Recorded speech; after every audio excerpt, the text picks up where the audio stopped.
They say necessity is the mother of invention, right? Well, so is being really pissed off. Yeah. I mean, it's true. Like, I was just so mad that like I bought into the hype of, hustle and grind and Make a public commitment in here so you cannot back up from creating your content. No, I'm committed. I'm doing this. And so the show is going to be all about sovereignty. I don't fit in. I'm rebellious. I'm extremely disobedient. I question everything.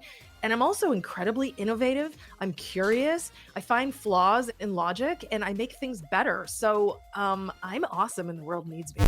We've got some Hey, I'm Luis. And I'm Luis. And you're listening to the Content is Profit podcast, where we talk about entrepreneurship, mindset, and of course, how to turn your content into profit. Go to contentsprofit.com to get started today and join the community. Come on, guys. It's fun. It's awesome. We party all the time. Guys, today, incredible guest, incredible episode. We're going to be talking about building the life you dreamed of. And many other things. We're going to talk a lot. Actually, we had a challenge. We had a challenge from today's guest. Yeah. She said, I want challenging questions. So I think today we're going to dig into our inner Socrates and look for those really good questions. So LUISDA will not be talking today, but I'm gonna be a total learner over here today. But with that, FONZI, do we have a sponsor today? Indeed, we do. Thank you for asking. You're welcome, sir. my friend. And today's sponsor is your own, the BIZBROS. Yes, we sponsor our own podcast with content momentum. That's right. If you want to build a powerful network, you want to have a platform that raises your status and gives you more opportunities, guess what? We are here to help you out. Slide in the DMs at BIZBROSCO on Facebook, on Instagram. That's right. And go ahead and follow the show because every Tuesday, Thursdays, and Saturdays, these episodes are dropping with incredible value for you to move your business forward and your life forward. So go ahead and follow the show. Support is awesome. That is right. And if today's guests help you move one step forward towards your goal, please don't forget to share this episode with 3 friends. That is your ticket of admission to today's episode. And leave a 5-star review. Today's guest was introduced to us by a previous Content is Profit guest, and it turns out we are in the same city. That aside, she's someone that can change your life forever, and she will if you let her. That is right. Today's guest has had a lifetime of experiences. She understands the struggles of today's high performers better than anyone else, and she's here today to help you find happiness in your life and business. Today's guest is the #1 best-selling author of The 6 Habits, a TEDx speaker, and an award-winning business owner that has sold over 15 million macaronis in contracts and ended up retiring at 37. Pretty impressive, if you ask me. Pretty impressive indeed. Please welcome best-selling author and America's happiest coach, Laura DiBenedetto. Woohoo! What's up, Laura? That is like literally the best intro I've ever had. Yeah! Let's go. Mission accomplished. Imagine if we would be doing this live. Just saying. We'll have like confetti and just like, yeah. No, I love it. I mean, shit, if I had that kind of introduction, just getting out of bed every day. Wow. I mean, that's like a $500 service. So, I mean, we're totally okay with that. Doing that. Just let us know. You're here in Jacksonville, so. There we go. Hey, America's happiest coach deserves America's happiest introduction, I guess, right? It's a match made in heaven right there. Yeah. Cats don't really make it to the hype squad, but you guys are totally promoted. Thank you. Thank you so much. We'll take it. Yes, deep in the heart. By the way, so behind the scenes a little bit in the live, we were talking about how I'm going to be a little bit of a third wheel today, right? FONZI's like, oh my God, yeah, I had this incredible conversation with Laura before a month ago. And I'm like, oh my God, okay, well, for people like me that might not have that background, and I did some homework, so I might know 1 or 2 things, but who's Laura? Can you explain to us a little bit of your journey? When did your entrepreneurship thing started? We call it the thing, I guess. I mean, you call it the thing. It seems like it. It is the thing. It's the thing that'll make your life better, worse, and everything all in between. So entrepreneurship is a hell of a ride. It's a roller coaster that you love and hate all at the same time. So who am I? Well, I'm a rebel. I don't like rules. Rules suck. I don't want to grow up. that sucks too. And I always wanted the same things that mostly everybody else wanted. I wanted to be happy, and I wanted to make an impact on my own life, and I really just wanted to do what I wanted to do, right? And wealth is something we all want, success is something we all want. I knew all that. And for years I was the young, scrappy, rebellious entrepreneur who started a company at 19 and tried to build myself a little empire. And I did all the things, but I forgot a lot of stuff along the way. Like, I don't know, be happy. Don't be a raging psycho bitch. Don't set your health on fire, stuff like that. And when I retired, all of the things that I forgot came barreling at me like a whole convoy of trucks, just running me over. I was sick. I was fighting with my hubby. Like, it was just rough. It was really, really rough. So I just got really inspired.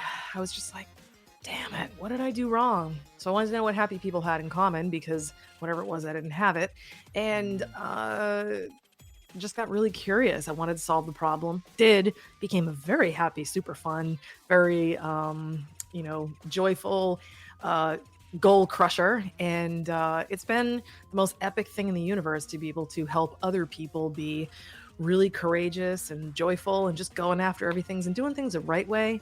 Have it all without setting yourself on fire. That's a nice thing. Yeah, absolutely. I mean, I feel like we've experienced it a little bit. We actually just came from an event about 2 weeks ago, came back from an event. And one of the guys there, his name is Alex Sharfin, he was talking about how entrepreneurs love to be the arsonists of their life. Like, if they are not putting out fires, like, they're going to go and they're going to start their own fires, right? And I don't know, it seems to me like that stage of your life, you were kind of that person. You were like, I need a fire to be putting out, to like, I just want to go and have that feeling of momentum, of success that you're consistently achieving.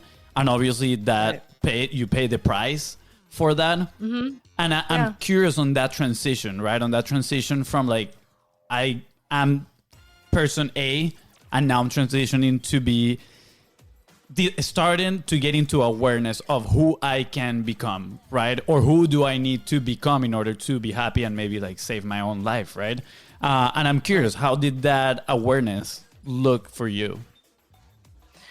Damn, Fonzie, right off the bat. Right off the bat, hey, we're going strong here. No, I like it. The awareness of something like that is when you finally just feel the impact of everything all at once. And when you're constantly moving for the sake of moving, that's called momentum, right? And I was loaded with momentum. And then when I finally stopped, I actually had a minute to assess, and I was like, whoa, this is not what I thought I was getting. This is not fun, healthy, enjoyable, anything. Like, something's wrong here. It was really just the revelation of like, something's horribly wrong. Happiness, it matters, really matters. And people want to discount it and like, oh, it's fluffy girl stuff. No, it's kind of like core to humans, and particularly entrepreneurs, because why the hell do we start businesses in the first place? Why did you guys start this podcast? Because we make you happy to do it, right? And I pursued a lot of things for the end goal, not necessarily for the journey. And it was when I finally actually had a minute to just feel the impact and the weight of all the choices that I made, it just really made me very self-reflective. And frankly, it was painful. I mean, they say necessity is the mother of invention, right? Well, so is being really pissed off. Yeah. I mean, it's true. Like, I was just so mad that like I bought into the hype of, hustle and grind and blah, blah, blah. Like, I bought into all that stuff, and God, what a scam. It really is. Yeah. And nothing's free. Nothing is free. So you like, I can hustle and I can do all this other stuff. No, like, freedom isn't free. Hard work isn't free. Just because it doesn't cost you dollars doesn't mean it's not going to cost you something. It cost me time with my family. It cost me my health. It cost me, frankly, having a nice personality there for a while. Yeah. Don't recommend going that route. Thank you for sharing. So I've been listening to a lot of like, I've been going back to like entrepreneur stories on like how they, and I've noticed a little bit of a trend. Like, I guess I call it cycles, right? Do you feel like people or that get into this world of like, I want to build something, right? I want to create something, whether that's like very young age or now, do they have to cycle, right? Like because I feel like everybody has like that story of like, man, like I really like worked really hard, really hustled. I really like moved mountains to get to this spot. And then I get to this spot and it's like, crap, it's not really what I thought it was going to be. Right. And it's like this convoy of trucks, like you described, that hitting your face. Right. And in most stories, you hear that moment. Right. And then I've heard a couple of entrepreneurs that are like, man, yeah, that's called cycling. Right. And it happens again at different levels depending on what you do. Do you feel like that's necessary, or can people really like skip it? Or if they don't skip it, like why are people not really learning? Like, I personally feel that it might be a necessary step and we should just accept it. So what are your thoughts on that? Well, I think, everybody's cycle is different. That's a good question. I asked you to challenge me and you did. That's a good one. Thank you. So, first of all, everybody's cycle is different. And I think it's different based on who you are and what you value and also what you're pursuing, right? And how well you understand what the journey to get there will look like and the outcome. And people tend to repeat the same mistakes until they learn them. So that's a cycle, if I ever saw one. So if you continually find yourself being disappointed in the outcome, maybe you could focus less on the outcome, maybe understand the outcome more before you jump in.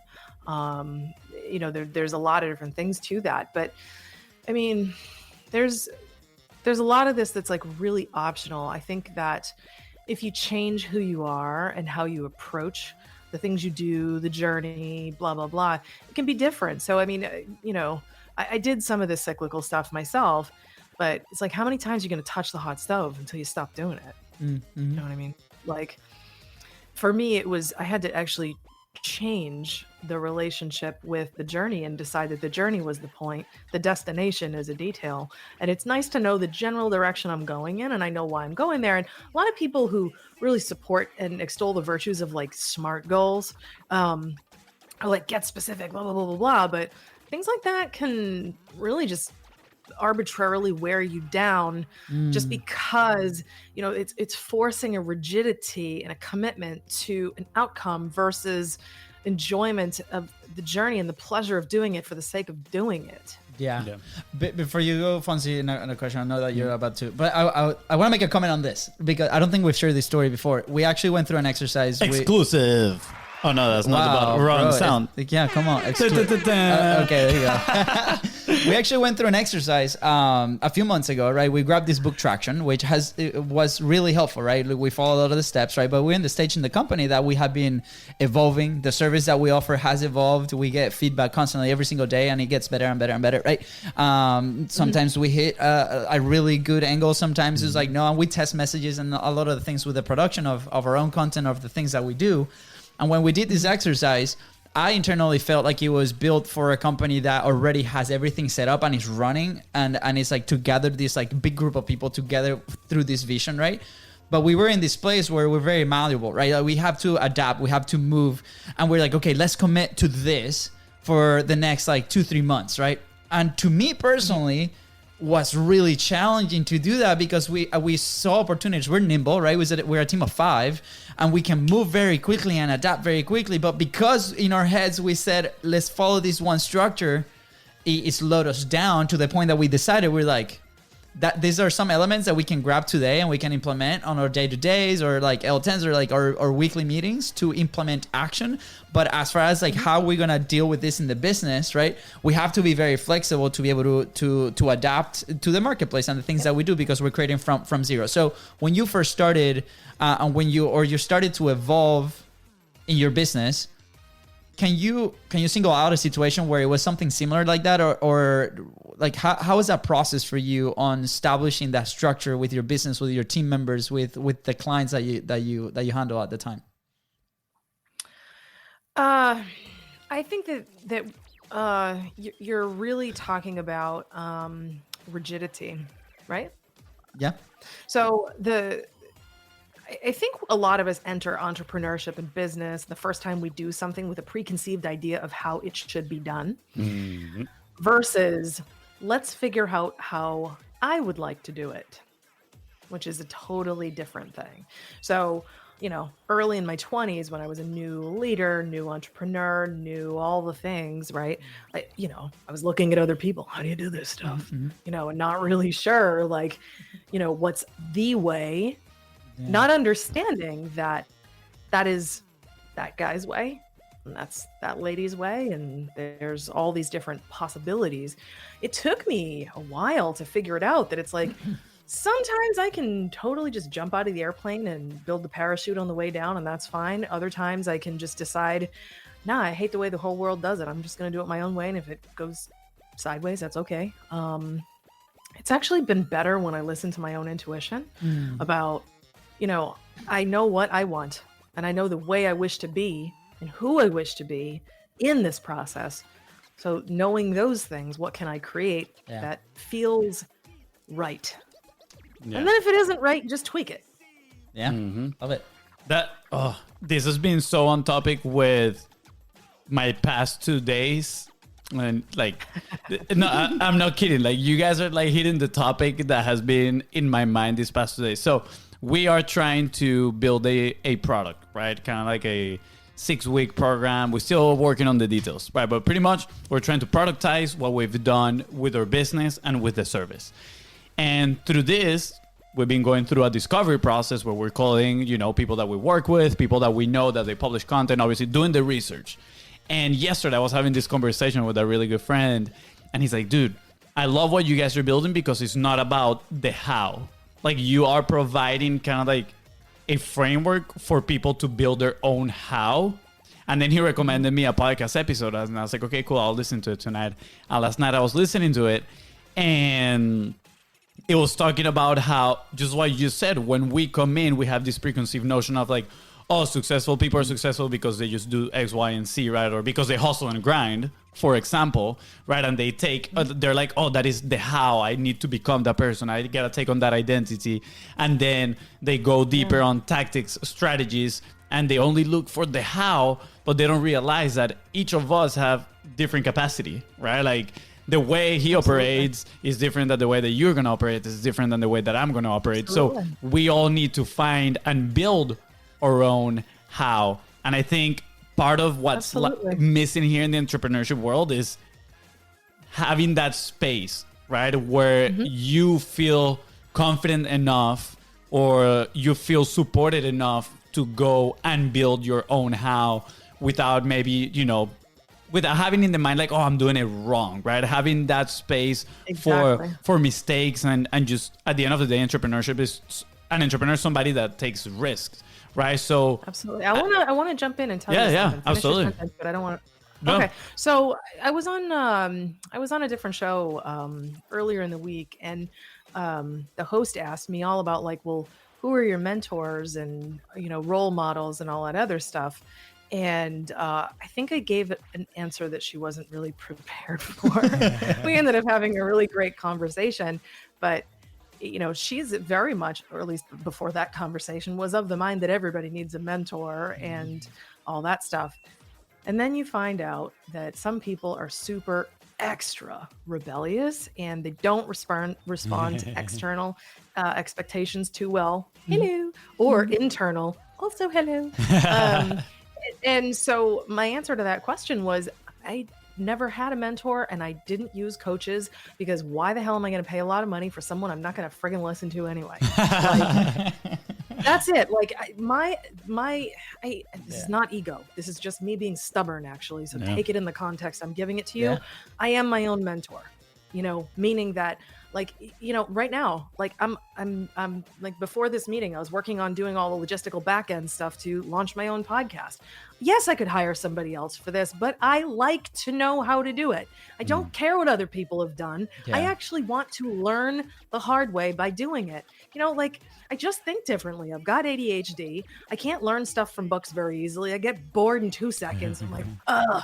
It's easier for me to do it, which is why, I was talking to you guys about cryptocurrency before. I'm excited about it because I am in it. I have cryptocurrency. Yeah. And it's like, oh, now I get it. Like, I'm a learn by do, not so much learn by discuss theoretically or read from a book. So No, didn't do the whole mentoring coaching thing, but it doesn't mean other people shouldn't. It actually depends very much on how you respond to expectations. If you are a person who responds to a good swift kick in the tushy from somebody else, get a coach.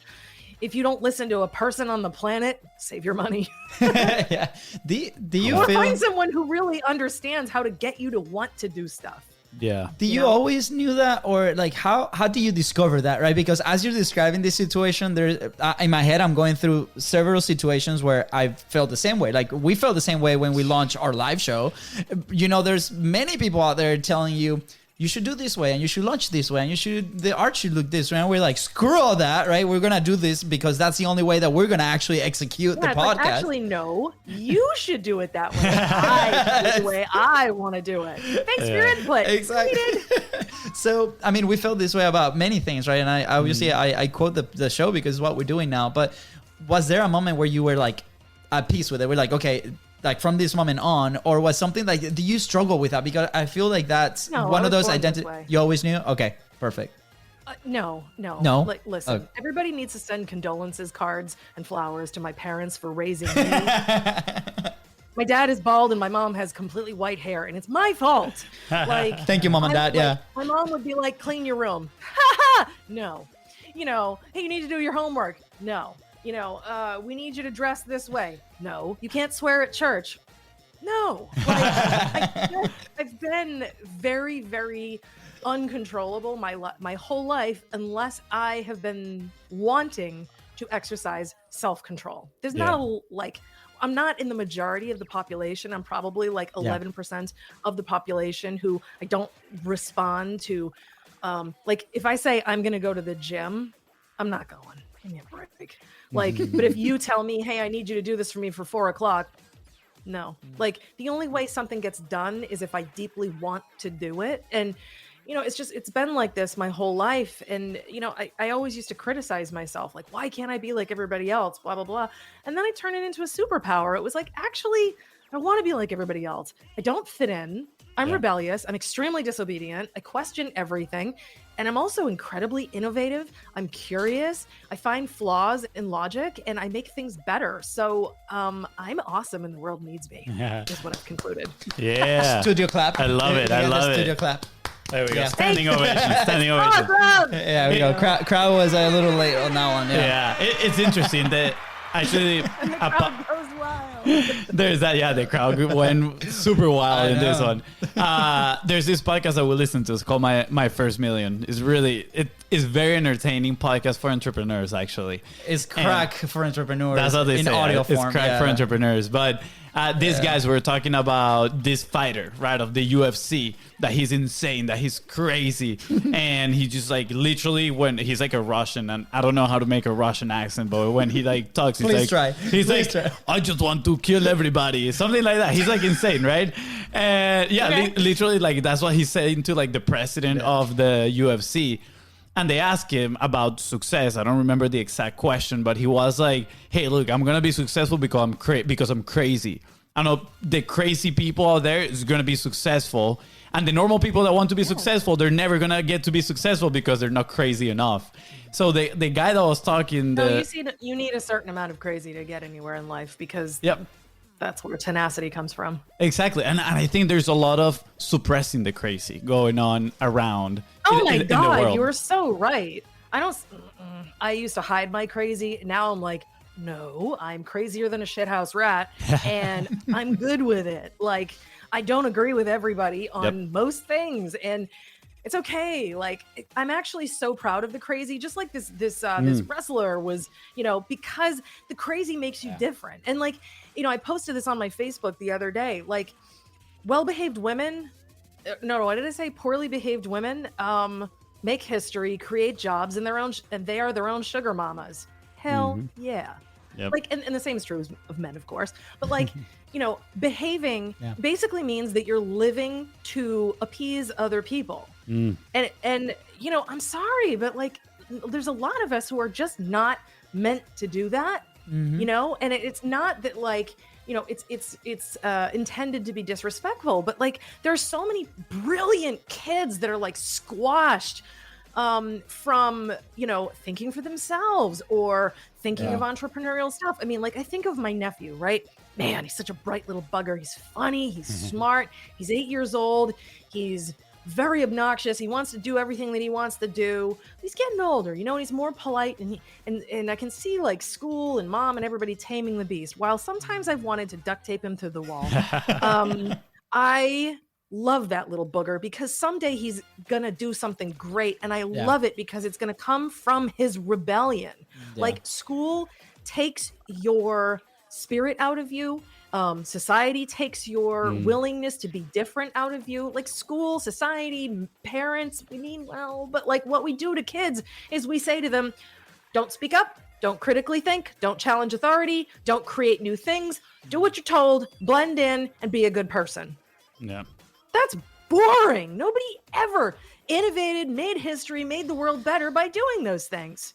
Yeah. So if you're weird as hell, good. Change the world. Yeah, I love this conversation of weird. And I'm not gonna lie, like, I personally feel like we were pretty weird growing up. I mean, my girlfriend still says that I'm very, very weird. I get it. But on the inside, sometimes I'm like, man, I want to be like weirder, I'm like, I want to get out there. So just shave your beard. I'm sure you are weirder. You just need to have more courage to lean into the weirdness. Okay, so let's talk about that, because when I mention crazy, right, and you're like, oh, I love that, I'm like, cool, because that is the people, and let's put it in the context of content. The people that are like, we can perceive their energy as somewhat crazy, right? Are the people that connect with the most amount of people out there? Are the people that have their message heard, right? Like, people are like, oh, I connect to your crazy. And it doesn't have to be crazy that you're like running out on the street in your underwear, right? That's not the crazy that we're talking about. But it's pretty much like showing unapologetically on camera and just being themselves. Yeah. There's so much fear of that, right? When it comes to putting yourself out there. Of course, like you said, when we're being raised, we're telling like, don't speak up, right? Like, I'm pretty sure that's a big factor, right? We love our dad. I'm gonna make that disclaimer before I said this comment. It's become a character of the show, but it's become a character. Yeah. But I love you, Dad. If you're watching this, thank you. But growing up, he used to be like, just sit down and listen to me and don't speak up, right? And like, if you say something, like, you're gonna get in trouble. I was like, oh man, like that. Or be humble, or like don't brag of these things. And we're always like, yeah, like, okay, we will have a massive success. This is an example. Like go to Europe and play soccer in Europe, for example, for a full year. That was massive to where we grew up. Like, that's not normal, right? Like, you should be celebrating these things, right? But at the same time, we're like, no, we came back and we're like, okay, we're we don't talk about this too much, right? I think we perceive being humble so much, to the sense that we were like, oh no, like, I got lucky. For example, like you pretty much putting away your own merits. But what I wanted to go with this question is, how can people start leaning in to their crazy, right? How can they start show up authentically? And because that, in a sense, is gonna help them live a better, happier life. Indeed. So here comes. Do you have a drum roll? Do you have that? You got one of those sound effects? Nice. Here comes shameless plug. The whole reason I wrote my book was to answer that question. So let's go. But anyway, like, so the 6 habits is all about how we think.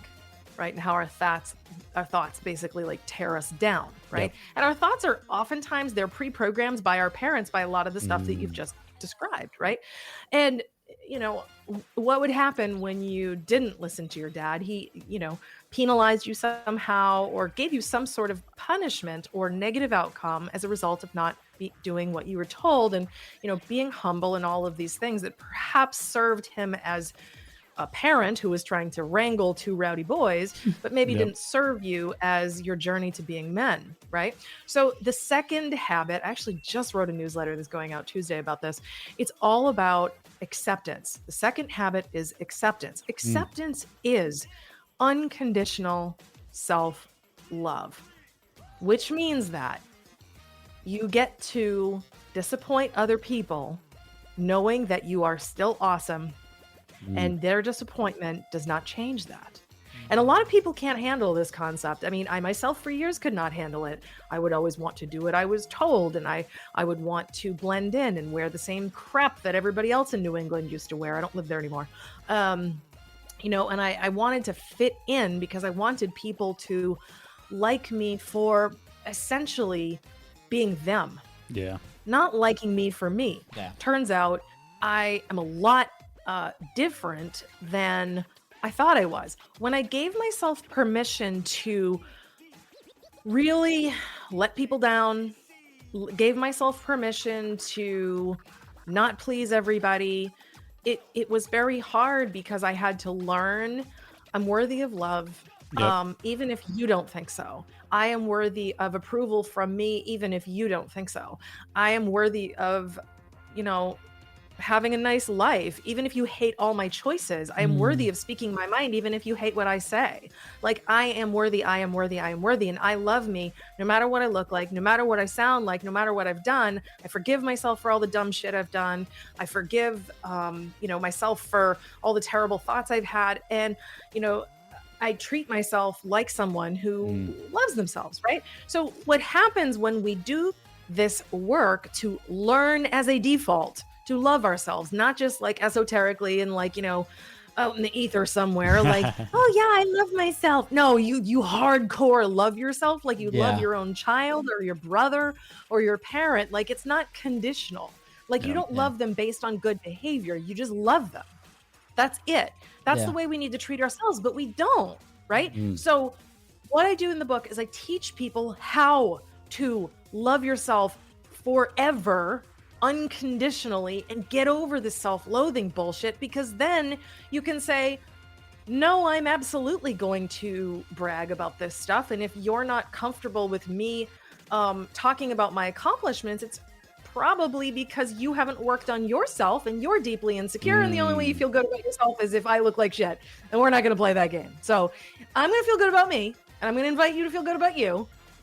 And then maybe we can try this again. So I'm not going to, like, I am absolutely done. And this is probably the biggest advantage of the work that I've done over the last couple of years as a result of the book and all that other stuff. I stopped dimming my brightness because other people didn't bring shades to the party. Like, we're done. Like, I'm loud, I'm obnoxious, I have a wicked sense of humor. I'm the only person in Florida that apparently says the word fuck. You know, nobody swears around here. But like, you know, I'm big and bold and whatever. I was the only person in Massachusetts that in the middle of winter would wear a hot pink dress because I could. You know, like I moved to Maui, and even though it broke my mother's heart, I did it anyway. And I've started multiple businesses, and I've done all kinds of crazy stuff, and I've lost friends because I refused to let them encroach on my boundaries. Were they really my friends if they wanted to?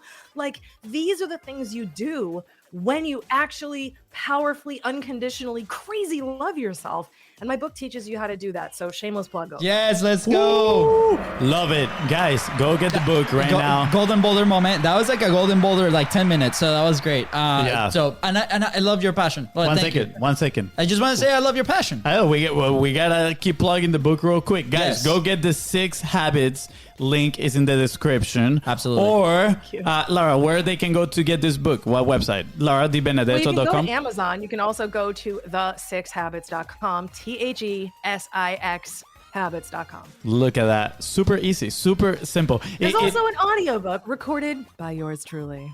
And you have a 90-day kind of like mastery program too, right? Something like that. But I do, yeah. So turns out, I say this as the CEO of a marketing company. Habits are not actually formed in the tidy like 21 or 30 days that marketers would have you believe so they can sell you more crap. Yep. I'm telling you the God's honest truth. I have sold less programs because I refuse to lie to people, and I feel super good about it. Anyone that buys my program knows it's 90 days, baby. And over this period of time, you're going to be uncomfortable and squirmy and all that other stuff, but you will grow. You will actually get the damn result you came here for, because it does what it says on the tin. Unlike most things where people lie to you. Yeah. I'm done with that. Like, Okay. I'm high integrity. I love period. that. I love that. Program will change your life. I love that. And I do want to encourage people, go check it out. Give her a try. She has a very nice video explaining everything in there that you can learn from, and then go and buy the book. I'm not quite as energetic in that video. It's okay. We can send this little part over here and you can put it in. That's totally fine. But Laura, now I want to challenge a little bit of your thought right now. And I'm just challenging this because it's actually an idea that I've ran into recently, right? We met this guy again at the event that where we were. This guy is like a thinker, super cool guy, and honestly, like he had like this aura about him. And I went to him and I was like, dude, like, he was also like 7 feet tall. Yeah, he was also like 7 feet tall. He was huge. So I was like, dude. Hard not to have an aura when you're that big. I was like, who are you? What do you do? And he's like, I help people with like their behaviors and like changing them and stuff like that. So I was like, oh, interesting. So I go and check out. Did you meet Tony Robbins? Well, sounds like him actually, now that we talk about it. But Tony Robbins is like 3 times as wide as this guy. But I go to his website, right? And I read the sales page. And honestly, a very like well-crafted sales page. I was like all over it. And he talks about the almost life, how he has been living his almost life for a very long time, right? Like, he wanted to journal and he almost accomplished it completely, right? Like he wanted to journal for like a full year and he almost accomplished it. He wanted to be a professional basketball player and he almost accomplished that. Like it would seem like every time he was at the edge of accomplishing something would happen, self-sabotage or any other things that would not allow him to be successful, right? And I was like, wow, like honestly, that story at that point, I was like, is resonating a lot. And he said it got to a moment in time where, I kind of like discover, obviously he's talking here, this is the sales language of the sales page, but he was like, I discover a way to change my behavior. And I've been, journaling for like 8 years since, without stopping. I managed to accomplish this X, Y, and Z. And he goes and said, research says that habits change in X amount of days. He's like, I don't believe that. He said, I think you can change habits, honestly, immediately by this concept. And he shared the concept. Pretty much is when there's a transformational event, you can. Is so powerful that your brain kind of like can rewire what comes next and you can adopt it. And for example, our mom, she smokes we grew up and our mom smoked cigarette our entire life.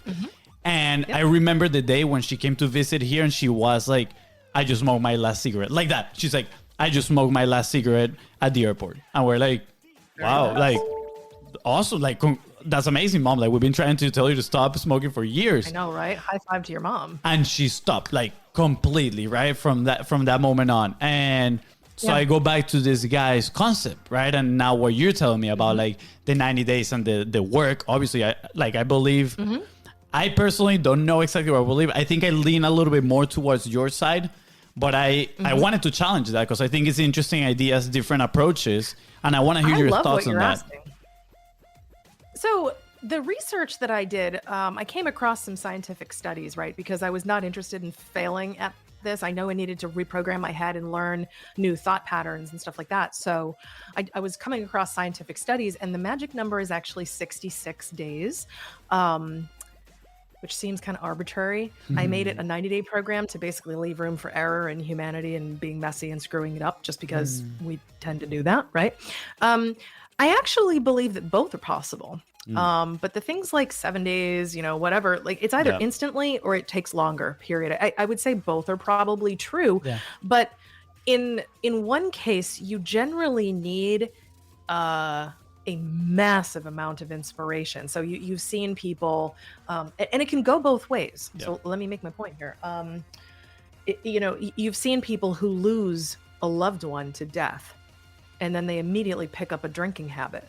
It's because something severe happened in their life to inspire them to make that choice. It happened to be a destructive choice, but they inspired them to do that. Or, in the case of my mom, who was in the hospital in the ICU many years ago after a car accident, she was inspired so substantially. She picked up a new habit the next day that was very constructive, the day after she got out of the ICU. But like, you can do these things, but they generally require much larger stimulus in order to bring them about. My husband, definitely not like your mom. He's tried to quit smoking so many times, and we've been together for like 8 years.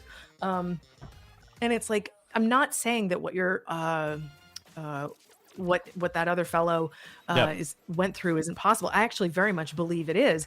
But I think that huge pivotal life moments like that, they're harder to come by. Yeah. And when you can't always artificially manufacture those. I mean, I suppose you could put yourself in the hospital artificially and, put yourself through trauma, but why would you want to do that? But sometimes it's like the birth of a grandchild will inspire you to quit smoking or quit drinking or whatever. Like, these are big life moments. These are like the milestones, right? Or like a big revelation or an epiphany, and you can't reliably plan on those. But that's the reason I wanted to know the science of habit formation. So let's say you and me and the three of us are just sitting here and we just decide logically, and this is very important, if we logically decide, my life would be better if I didn't treat myself like shit. Mm-hmm. If you logically decided that, there's no real inspiration behind it to make you do it. It's an obvious observation, but why are you going to do it? You're not. So what I do is I have all this stuff written in the book that talks about these are the habits. So about what's possible. Then there's like this whole workbook that goes free with it, which is like worth a couple $100. It's completely free. And all of this is to give you that powerful moment with yourself where you realize, I am a jerk to myself. I don't live a good life, and it's of my own choosing, right? So maybe we can artificially manufacture these epiphanies through self-awareness, but then once you have the self-awareness, what's the pathway? Because inspiration doesn't always last, blah, blah, blah. Like what you described is more of a rarity. Planning for it and just realizing you probably didn't have an epiphany, more of you just, that makes sense. I think it's time. And you just need support in those moments, which is why I built that concept. And I think other people have things like it too. I love it. Yeah. Thank you. I'm the kind of person too that goes in and has to try something, like to be like, okay, does this actually fit the way that I like, that I want to execute, or my time? Like, for example, like the birth of my kid, right? That was one of those events, for example, right? And then you start seeing the world in a very different way. And you're like, crap, now it's like this little dude running around. What do I do? Right? Like the priorities shift big time, right? But at the same time, for example, with things like publishing consistently, right? We talk about this, like our first challenge, like everybody's like, oh, you do it the 5-day challenge or 3-day challenge. Like what's that going to do for you, right? We decided to go 45 days straight on Facebook Live, right? That was the thing that unlocked. And now we're episode 222 on the show, right? Like, and that was the thing that unlocked, but it was a long period before even the show even started that created the habit on how to produce it and how to do it, but the act of speaking on camera, of putting your thoughts into words and put it out there, right? Yeah. So for, in our world, in our context, that's so important because a lot of people find that friction, whether that's in life or in business or when it comes to publishing, that nowadays you must publish, you must be online, right? At some degree, right? How can you support that depending on your capacity or if you have a team or if you don't have a team, right? So I think it's super important. And I want to encourage everybody to actually go to the links right below in the description and give it a try. Read the book. Go ahead. If this is important, do the workbook, right? Do the work. Like when you write things down, right? They sync and you can understand yourself a lot better, right? And full circle to what we were talking earlier, right? We're going to start to get to know each other. We're going to find out probably that we were lying to ourselves in many aspects in our lives. And it takes bravery, right? You're going to be in a place where you can appreciate that moment because you've grown. And then you can go implement it again. And then you can do it again. And then you've grown again. And that's how we move forward. So this has been fun. This is what's coming to mind a long time ago. This was years ago. Our mom sent us a video. This guy, I don't remember his name at all, but he was talking about the difference between honesty and integrity, right? And he was saying that like honesty was like speaking the truth, but integrity was like living in accordance of like that you were speaking.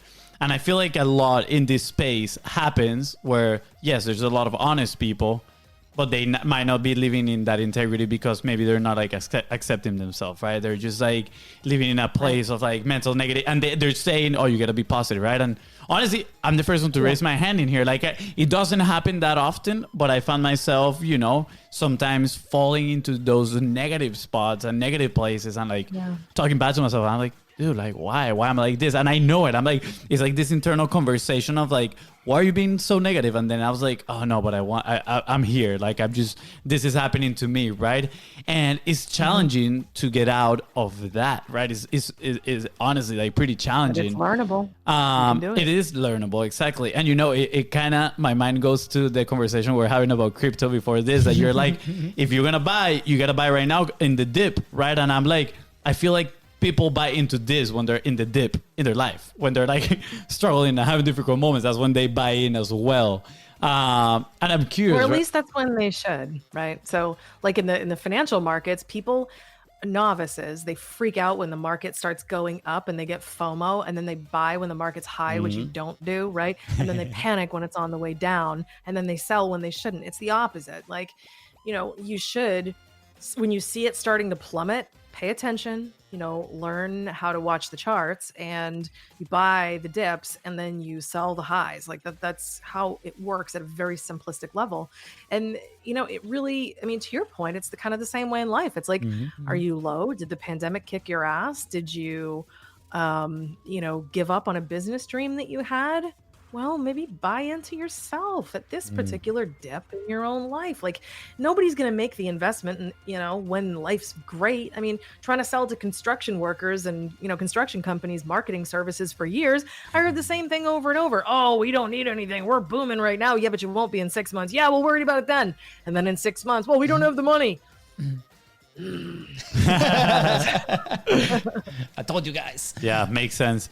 This conversation has had a lot of inner locus of control, right? Like that, I feel like that's part of the topic, right? People looking at themselves, owning their life and taking responsibility for their actions. And I think the stat that I read once, I don't remember exactly where it was from, I would like to accredit that, but it was something like 90% of people don't have internal locus of control, which means they blame others, they point fingers. And I feel like we can honestly see that going on nowadays pretty clearly. But, you know, I feel like we live in a space where entrepreneurs eventually get there, where they're like, okay, or at least majority, or some of them are like, I need to take responsibility of our actions. And obviously that's the people that we would like to hang out with.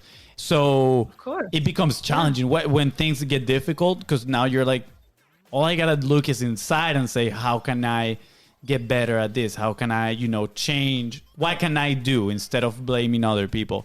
So I'm curious for you, you know, as a rebel that you were growing up, and then you still are, right? A rebel. When did you realize that you had that power, that it was you, the one that was responsible for all your success, that you couldn't point fingers? Because I feel like a lot of rebels out there, or a lot of people that don't like the rules, or like rules suck, in a sense, are like, oh, my situation sucks because of those rules, and they point fingers, right? So what was it for you, that moment that it like transitioned? It wasn't one. It was just, you know, my whole adult life. It was realization after realization, because, you know, you realize you're responsible in this area, in that area, and that area. The biggest revelation I had, though, was realizing that if I had worked on myself really meaningfully in the right areas by changing the contents of my head, not so much the books I read, but like how I think, that I could have been richer and happier and healthier all along, and it could have been easier and more fun. I realized that too late, to be honest, because, you know, I didn't realize it until I retired. So I spent my whole first career responsible for creating, you know, external success, but no internal success. And that just sucks. And a lot of entrepreneurs do that. I mean, you know, there were just so many contributing moments. Like, I mean, just picture a big jar full of marbles, like add the marbles. Like, there was no one big marble. It was just lots of tiny little, that's me too. Damn it. Yeah, I think that's a key point for people Yeah. to understand that it's like not just one big marvel, because I feel like a lot of people are just chasing that one big thing, right? Yeah, no, it's not. I mean, the best thing you can do is realize that you are the cause of and solution to all your problems. Yeah. That right there is powerful. Golden boulder moment. Boom, the gong. Are you wearing your helmet? Where's your No, helmet? we actually need to buy Come on, helmets man. so we Yeah, can like put them on. When the well, there's we probably could have give Laura some PTSD with the construction company story. But look, I'm loving this conversation, and I've had this question since I wrote your intro. It's actually not that related with what we've been talking about. But I'm like, what do you do when you retire at 37? Like, what's life like? It's very contemplative.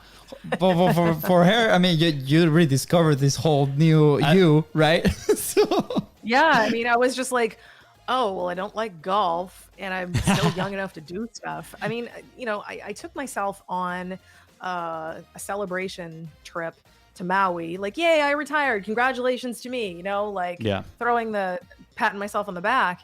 And it was, man, just like I was just in such a contemplative place because I finally had time to be that way. I'm actually a very deep thinker. And I mean, like Dr. Jordan Peterson, he's one of my heroes. Like I love huge, meaty, juicy, complicated ideas. They're fun. And then it just gave me lots of time to think. So while I'm there on Maui, I was just like, I always wanted to live here. Wouldn't that be great? Oh, wait, I could live here. So I moved there. Wow. And you know, it was, damn it, one of the best things I ever did. It was super fun. Like I lived next to the beach and, you know, I was walking on the beach almost every day and hiking in the jungles and everything. And, Wow. you know, but I don't want to sit still ever. Like, even if I don't need to do anything, I do, because I have a need for creative expression. Yep. You know, because like retirement is, in my view, not having to work anymore. I choose to because I love what I'm doing. Like, let's be honest, I make $4 each on my book. Okay. Like, and like, I'm not going to break the bank with that kind of like income, but like, I care about getting the message out there. Yeah. And like, you know, like I deeply love what I do. It matters. I hate seeing people unhappy. And like, that's awesome. And the whole reason I'm starting my own podcast is because I just want to help people. And like, especially after the last year and a half, I've never seen people be so divided, so unhappy, losing family and friends left and right, being isolated socially and feeling like they don't belong and afraid. It's like, come on, don't be afraid. Like, live. You know, you can be safe and you can live. And I want to help you do it. Start the business, you know, take a risk. Like, it's okay. You know, so I do that from a place of love. So that's what retired people hopefully do, at least this one. You know, follow your dreams and do stuff because you care about it. And thank you for that, because you know, we coming from Venezuela, this is the second time we lived a situation like this, and it sucks, right? Like our country was destroyed by division, by, you know, family members like falling left and right, and there's a reason we're here. There's a reason we're raising our families here, and so thank you. Do the show, launch it. Like, I'm sure you will, like ASAP. We'll be the first 2 listeners, first 2 subscribers. And thank you. Tell us a little bit. Plug that too. Plug the podcast. Do we have a name yet? Make a public commitment in here so you cannot back up from creating your content. No, I'm committed. I'm doing this. So the show is going to be all about sovereignty. I haven't decided if I want to announce the name yet or not. I don't know. But it's going to be all about sovereignty and exploring all the different nuances of sovereignty. I think one of the biggest mistakes that a lot of policy creators are making on both sides of the political aisle is creating one-size-fits-all solutions for people.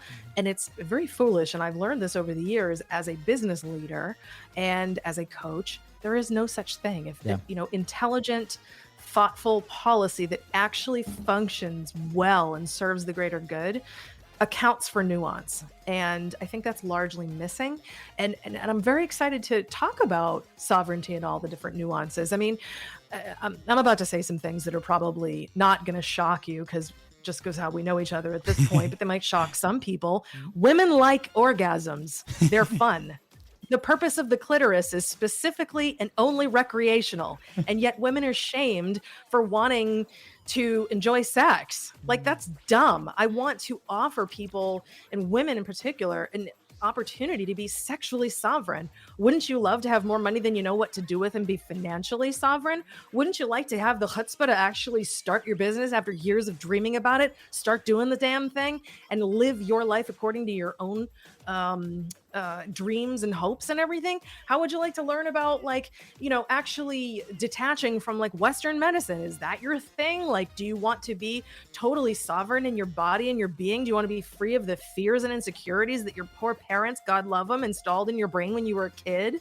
Like, sovereignty is so much. Yeah. And being able to explore all the different nuances, God, you can tell I'm very, very excited about it. But I'm so excited to empower people with bigger ideas and realize, oh, all these little prison bars are optional and they can go away anytime. I can choose to walk out of this self-created prison. I get to decline, and I don't need to do what society tells me to do, or what society has said a woman needs to be, or I don't need to fit into your neat little boxes that you have for me. I get to be fully myself. I mean, you know, I'm not one of those people who, I believe in multiple lives. You know, I've heard about it. I'm like a little skeptical. So just hedging our bets here. We've got one sovereign life. My God, we have a moral obligation to live it well. Yeah. You know what I mean? Absolutely. This is a totally divine experience to get to be a being that is rolling around in these weird little meat suits on this rock hurtling through space. And it's like, what a privilege. And we spend it trying to please others? Yeah. Why? So anyway, we're going to be diving into that on my show and giving people food for thought. Yes, let's go. This is absolutely amazing. I was gonna ask you like, I was gonna ask you like why you published, but I think this was very clear. We're honored to have this conversation with you. It was so fun. Just so you know, we're gonna cut this clip, and that's gonna be the ad for your podcast right there. People are gonna be like the passion, and I can't wait to see a conversation between you and Jordan Peterson. I think that's gonna happen. I think that's gonna happen someday. He's my dream guest. I want to have him on my show, and he will be my in your number one dream guest. Hey. He's a mouthy little bastard. I love it. He's got all the opinions on the biggest brain on the planet. I'm like, ooh. Yeah, I love his content. I follow him. I still. Fun fact, I still have, well, not that fun of a fact, but I still haven't read his books. I follow him. I've heard his podcast. You haven't? Oh but my I haven't God, read his books. They're so thought-provoking. I will read it after those comments for sure. So as we wrap up, what is an action point, right? Like, to the point, obviously, go download go get the book in whatever form you feel comfortable with. You know, download the workbook, do it, execute it. Other than that, what's something that they can do today to, like, you know, own themselves? Well, I think it's really valuable to just take stock of where you are in your life, have some really good self-awareness. Here's where I am. Here's what I want. What does the gap in between look like? And what am I willing to do about it? And the path usually will be found within the confines of working on yourself. So, you know, there is one thing I did want to say that I forgot. Big thing that actually really irritated me when I was researching the things to make my own life better, which ultimately resulted in the book, is that a lot of books depend on you having the ability to do the things and having the right mindset in order to take the advice. So I realized that every book I would ever read after I did this would be more effective and, you know, would actually stick in my brain because I had done the correct foundational work. And my book does that. You don't have to read my book if you don't want to. Obviously, I'm going to plug it as much as I can, but like, just do the damn foundational work on your thought process. Because if your thoughts are shit, your life is shit. If your thoughts are clean, your life is good. I love that. Funny comment on that. Like, we on one of the shows that we listen, these guys like, I'm starting like I don't read self-development books anymore, and like the other co-host goes like, why don't you read it? Well, I did some research and I listen to the books, audiobooks, right? And I found this one guy that has read like 50,000 self-development books, and the guy doesn't make more than 50 grand a year. He's never improved his life. So if the guy that reads the books for a living doesn't improve, why should I go? So I think it ties down to what you're just saying, the basics, right? Like you have to be at this spot where you can you have to go implement. So I love the fact that you can, I caution on the word basics because that makes people think it's simple. I want to really emphasize foundation. Because that's the thing that sits under your house and it's built of bedrock or granite or stone or concrete. It's hard, it's firm, it's not going anywhere. The foundation is what you build everything else on. You know? Thank you. I love that. English is not my first language, clearly. So excuses. Foundation. You just need to listen it's my better. fault. That's what's happening. No, absolutely. No criticisms of your language skills. And you were mentioning the gap. Look at this. This is one of my daily affirmations that I don't do so daily, but I need to do so daily. I acknowledge the gap between where I am meant to be, my dreams, and where I am today. I am committed to take the action necessary to close that gap. I am an action taker. Let's go. Beautiful. Why don't you do that every day?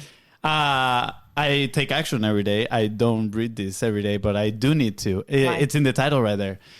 Actually, I know. Yeah, I know that you don't. You admitted it very honestly. I'm calling you lovingly out. I love Why don't you do it every day?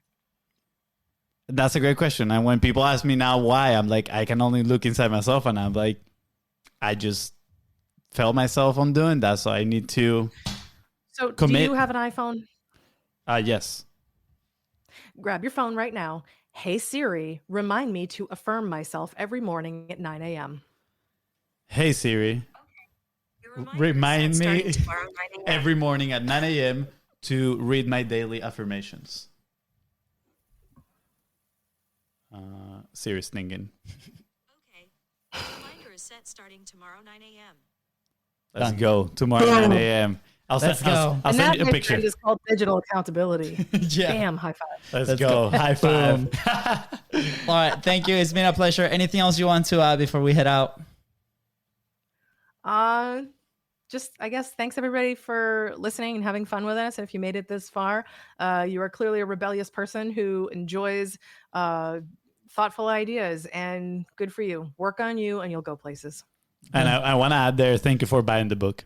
Yes. Thank you for buying the book. Yes, that too. Thank you. With that said, guys, thank you so much for tuning into the Content Profit Podcast. Go ahead and follow the show on your favorite platforms and on social media at BIZBROS Co. That is right. And it's Laura here, help you move one step closer to your goal. Please don't forget to share this episode with 3 friends and leave a 5-star review. See ya. Bye, guys.